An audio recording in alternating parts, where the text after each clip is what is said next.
'Tis the season to be jolly, and on today's Southern Style, we have Peggy Davis Williamson with us from the South Carolina Department of Agriculture. Peggy's going to be sharing with us some great ideas to give friends, neighbors, even family members gifts from your very own kitchen. She'll also have for us some great ideas for breakfasts and brunches during the holiday season, so you don't have to worry about it when you've got all that company.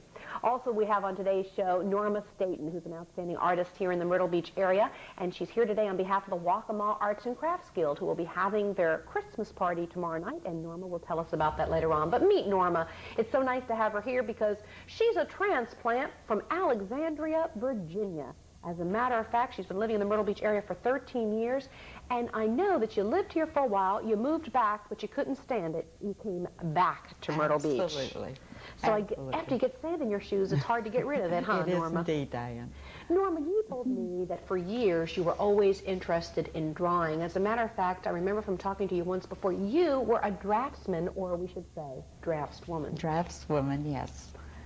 Actually, Diane, I did not get involved in art until several years ago, seriously, and it's a wonderful pastime. It's a great hobby to have, and that's what it started out being, was just a hobby. I've enjoyed it thoroughly, and I would certainly recommend that anyone else who has an interest in art take the time to pursue it. So after drawing, though, for years as a draftswoman, it must have been wild when you started dealing in color. Yes, color has been very hard for me. I often will go back to black and white, and that seems to pave the way a little better to add some color. Still learning a lot about color. But it amazes me when I look at your work to think that you've only been doing this for 6 years. I think our viewers will find it amazing, too. You actually have been involved with a group in town known as the Dirty Dozen. Yes. And first of all, tell everyone about this group, because it's quite fascinating. Well, we got together. It's a group of artists locally. We got together either 3 or 4 years ago. We meet every Monday. We have a live model that sits for us. And we paint we have about 2 hours with the model. We have the model sitting for 3, but with the breaks, it amounts to about 2 hours painting time. We're still together. We started out being a dozen. We're probably about 9 now, but most of us have stayed with it, and it's great to work from life. So we're going to show, first of all, some of the pieces that you have done in cooperation with your friends over there, Right. the Dirty Dozen. This is last week's model. She was a lovely lady. This is done in pastels. And I love the clothes. Yeah, she wore some African clothes. Not all of it is there in the picture, but it's a pretty good rendition. This is another model that sat probably a couple of months ago. So do you like portraits? Yes, I do. That's also pastels. Look at the detail there. Great. Got some more here. And this again is a model that sat for our group. This one, Diane, is done in oil. And do you like oil? Do you like I dealing? prefer the oil. It's just difficult to try to get much detail with oil in 3 hours. It needs a drying period and a little bit of overlay. Oils take a while to dry, where the pastels are very fast. But as you said, with your drawing background, you have a tendency to I have a tendency to draw more than I paint. keep going back to that. Now this little fellow was a model also, and that is done with a palette knife. It's a different rendition of catching a figure drawing, but very interesting. It's fun to do, very much fun to do. And I know folks can't tell from TV, but you said a palette knife, so it's very textured. Yes, there is lots of paint on there. It will probably stay there 100 years. Fascinating. Now, I've got one up here I want to show right off the bat, 'cause I love this. This is my neighbor's cat. I think we're not seeing a whole lot on TV because it's so white, but she is a white cat with just a little color around the head.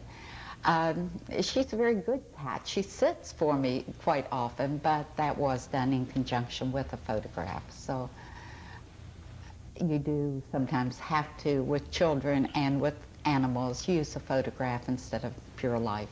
But I like the fact that she's white, that it kind of just dissolves right in Yes. down here. I like that very much, Norma. This has got a story behind it, I'm Yes, sure. this is a mother's favorite snapshot. Generally, I would not do something like this, but it's for Christmas, and I did. It's strictly from a photograph. Adorable little boy. He is cute. But, of course, how else could you get a one-year-old to stand still except in a photograph? Just like the cat. You're Just right, like Norma. the cat. No doubt. How about still lifes? You do those And, too? yes. You're very versatile, Norma. Occasionally.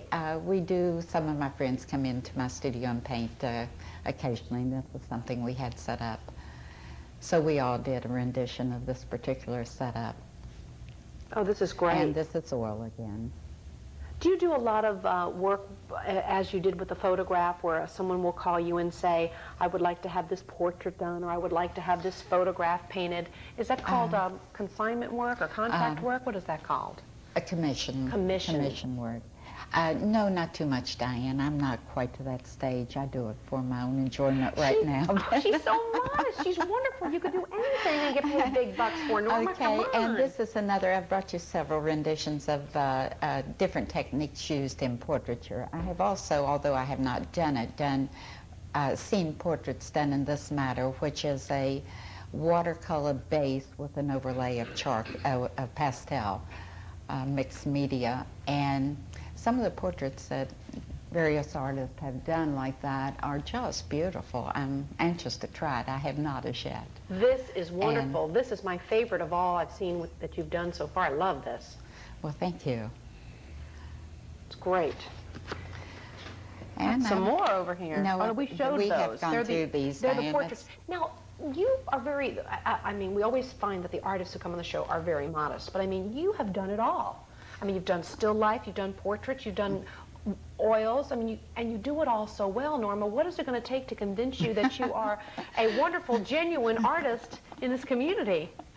Well, I suppose I will keep trying. Keep on trying. Keep on trying. Your association with the other artists through the Dirty Dozen and also the Wacom Arts and Crafts Guild must be very rewarding for you, and I know you've got some great details for us as to what will actually be taking place tomorrow night at the Christmas party, which is open to the public. Yes, this is the Wacom Art Guild December meeting, Diane. It's on the 9th, Thursday, tomorrow night, on the 9th at 8 o'clock, and it's being held at Altameyer's Studio on Broadway. That's 406 West Broadway. The members will be bringing small or medium-sized artworks significant of the season, and I hope that other people will come and see all this fine artwork that we do. And also, I should remind the artists not to forget their artwork. But refreshments will be served, and it will be open to the public, as all the meetings are, and I would urge anyone that is interested in art to come. It's a wonderful way to meet people and to make friends that have the same interest that you have.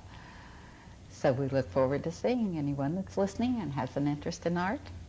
Alexandria's loss was our gain for sure. We're glad you settled into Myrtle Beach several years ago, Norma Staten, and you're welcome back here at any time. Thank you so much. Thank you very much, too, and Merry Christmas to you. Same to you, Diane. Our thoughts turn to one of my favorite topics when we come back, and that's food. Food from your very own kitchen with the Department of Agriculture after this.